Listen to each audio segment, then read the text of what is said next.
achieve when we're in our own community and how beautiful we are. Brothers and sisters uptown at the sugar shop doing the Lindy Hop to bebop non-stop. But when they stopped and looked around, what they found wasn't a renaissance, but a new kind of circumstance. Starbucks buildings erected, Disney buildings erected, past presidents taking residence in places of blood and tears that the ancestors gave. Guess y'all forgot that Atlantic Ocean is their grave. Tidal waves give way to spirits and hurricanes, and heartbeats turn into drum beats, cause this dream ain't gon' ever die.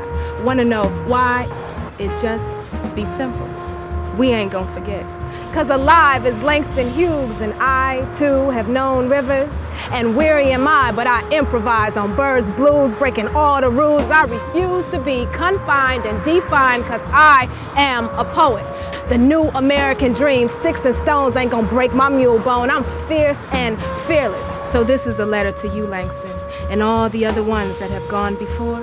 How dare we not be brilliant?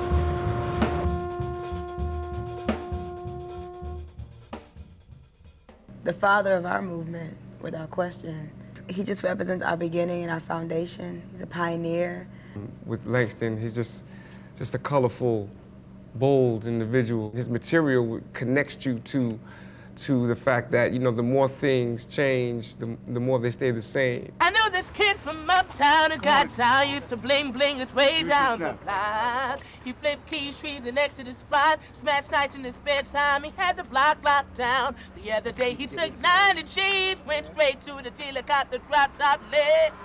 Had the top down, his beef came around, got popped. Now he's paralyzed from the neck down. I hate guns that make hip-hop far less fun. Ask Slick, Rick, and Shine about the time problem. Scott LaRock. Hip-hop is poetry. We're all on the same legacy. This is the same legacy as Langston Hughes, as the Negro spirituals, as the Psalms in the Bible. It's all the same thing. It's just, you know, the language and the times change. Langston Hughes was the first black poet to keep it real and keep it in the hood. He was the original master rapper. Langston Hughes, from what I know about him, he loved where he was from, and he represented it the same way that hip-hop artists represent where they from. We just gotta carry the torch. Like a 22, a 38, a 44, a Glock 9. Top to protect myself, I'm a cock mine. Yo, you can be whoever, a Black Panther, a lap dancer. When it comes to respect, folks coming with the gat answer. Shoot at your feet like Spider, make you a tap dancer. I'm used to you better have that answer. Reading poetry through school first introduced me to Langston, and I really got familiar with his work when I was in 5th grade because our teacher told us just to do a project about any person, and I decided to do a project on Langston Hughes. So through research, I read many of his poems, I read his biography, and I just fell in love with him. The passion is being reignited with some of the younger poets. I feel it's a passion because there are really no institutions that teach the essence of where he was coming from. Marvin Gaye asked the questions we ask today still. What's going on in our nation? The way that we live. I hate guns. Guns got kids killing kids. Langston Hughes had a love for people in general, but overall respected and personified the love of black people because of our essence and our soul, our honor and our integrity, our way of life. You know, you can see it within his poetry. I think everywhere people should appreciate Langston's skill and his intelligence and the way he wrote his poetry. So not only black schools, it should be in white schools, it should be in urban schools, it should be in suburban schools, you know. And if there was a way that even incorporated it in within the hip hop, you know, giving props to an original poet, showing that to someone that loved Harlem and just loved his culture and his people so much.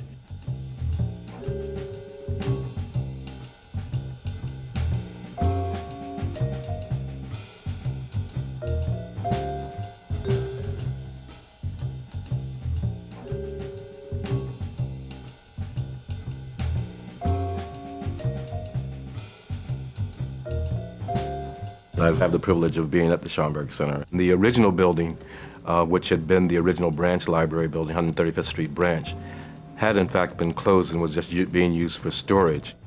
The center moved from its original building in 1980 into the red brick building that occupies the full block on Lenox Avenue between 135th and 136th. Having been there for about 17, 18 years, I've had the opportunity to discover more about Langston and his meaning, not just for me, but for this community and indeed for the nation and the world. Okay, this is the Cosmogram, and this is the spiritual censor of the Schomburg Center for Research in Black Culture, and it's in honor of both Langston Hughes and Arturo Schomburg. Arturo Schomburg is very special and important to us because he's a person who decided he would collect information and documents about Black history and Black culture at a time when it was not valued. He came to Harlem in the early 1900s. He befriended Langston Hughes, and the two of them together started the Harlem Renaissance. If you look down at the Cosmogram, you'll see 7 fragments of his poem, which was first published in the Crisis magazine, which W.E.B. Du Bois edited, and it's called The Negro Speaks of Rivers. This Cosmogram is called Rivers. Langston had been cremated at the time of his death. It turned out that his ashes were actually sitting on the desk of the executor of his estate at Brown University. Langston, a son of Harlem, had been sitting up in Providence, Rhode Island, on a desk at Brown University. Didn't quite make too much sense to me to have him continue to be in that kind of exile. So we were able to talk with the executive of the state and convince him to have Langston Hughes interred beneath the center of that Cosmogram.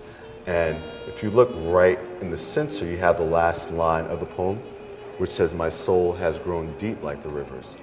Underneath that one spot are the ashes or cremains of Langston Hughes. And underneath the Schomburg Center for Research in Black Culture runs the Harlem River.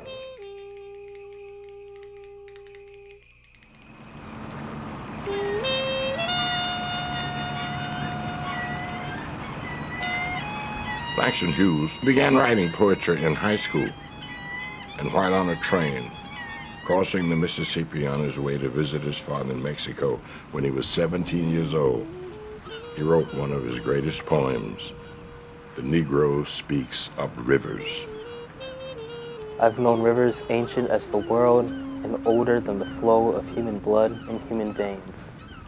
My soul has grown deep like the rivers. I bathed in the Euphrates when dawns were young. I built my hut near the Congo, and it lulled me to sleep. I looked upon the Nile and raised the pyramids above it. I heard the singing of the Mississippi when Abe Lincoln went down to New Orleans, and I've seen its muddy bosom turn all golden in the sunset. I've known rivers, ancient, dusky rivers. My soul has grown deep like the rivers.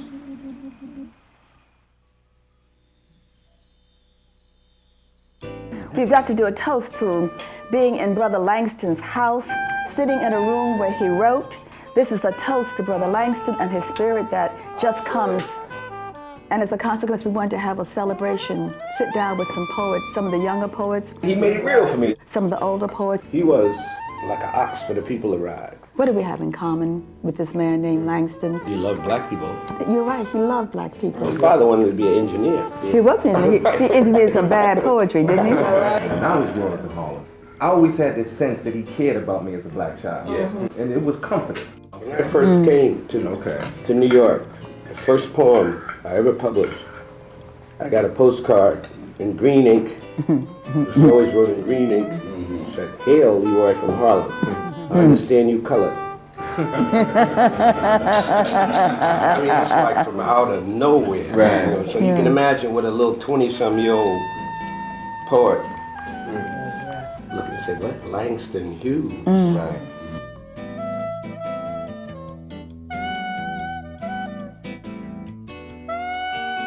When we started to travel and read our poetry in the South, the amazing thing was that you go into people's homes and there were 2 books they had, the Bible and a copy of Langston Hughes' poetry.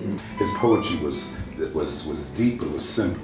Very difficult to do, to be simple and complex. Yeah. Especially after you go to college, you want to, use your vocabulary. I would open the New York Post and there would be Jesse B. Simple. And I used to look at my father and say, well, why would he write this? When I came out of the university and I went to the Schomburg and began my apprenticeship and read Simple and Understood, that this cultural folk hero, what he was, and the language that Langston was using, and the humor that was involved with that. And I came off that high horse of education, you know, speaking proper English.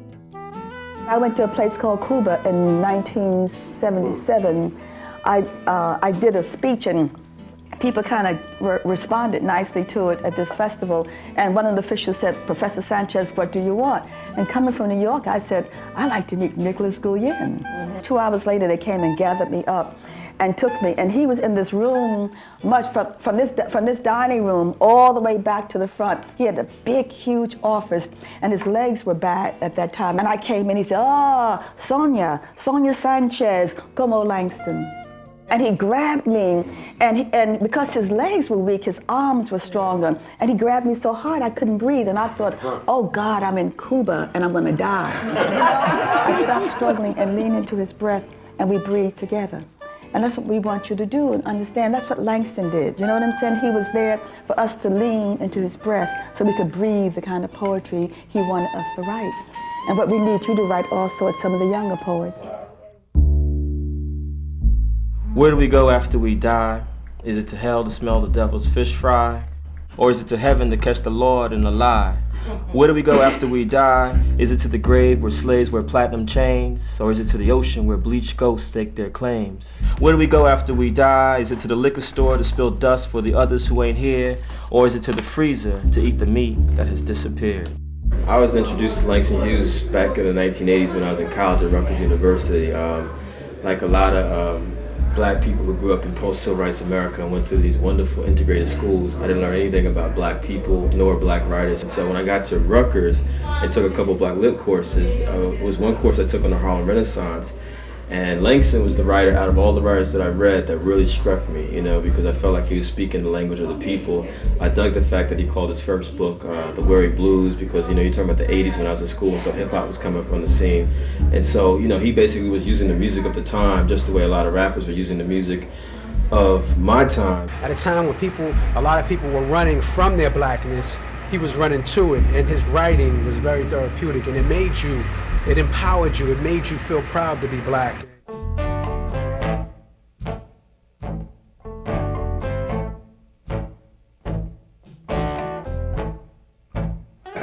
Feel the blues. That's how you do it. Do the blues. We are the blues ourselves. That's right. Our favorite color, where we been, half here, half gone. We are the blues ourselves, the actual guineas, the original Jews, the first Caucasians. That's why we are the blues ourselves. That's why we are the actual song, so dark and tragic, so old and magic. That's why we are the blues ourselves. Here he is, in his house, in his living room, saying some of his poetry and saying some of our own poetry, and it connects up so beautifully. I've been keeping company with the layaway man. I say I've been keeping company with the layaway man. Each time he come by, we do it on the installment plan. Every Saturday night, he come walking up to my door. I say every Saturday night, he come walking up to my door, empty pockets hanging way on down to the floor. Gonna get me a man who pays for it up front. I say, Langston, I'm gonna get me a man who pays for it up front, cause when I needs it, can't wait till the middle of next month. I've been keeping company with the layaway man. I say I've been keeping company with the layaway man. Each time he come by, we do it on the installment plan. Each time he come by, we do it on the installment plan. Shopping for my school books, past the poetry section or something like that, and I saw an edition of selected poems by Langston Hughes. It wasn't on any required reading list, and I don't know if I had permission to actually put it on the voucher, but I picked it up and I saw these references to Harlem and jazz and Lenox Avenue, and the language was something that, you know, I could relate to. Those glazed donuts from Georgie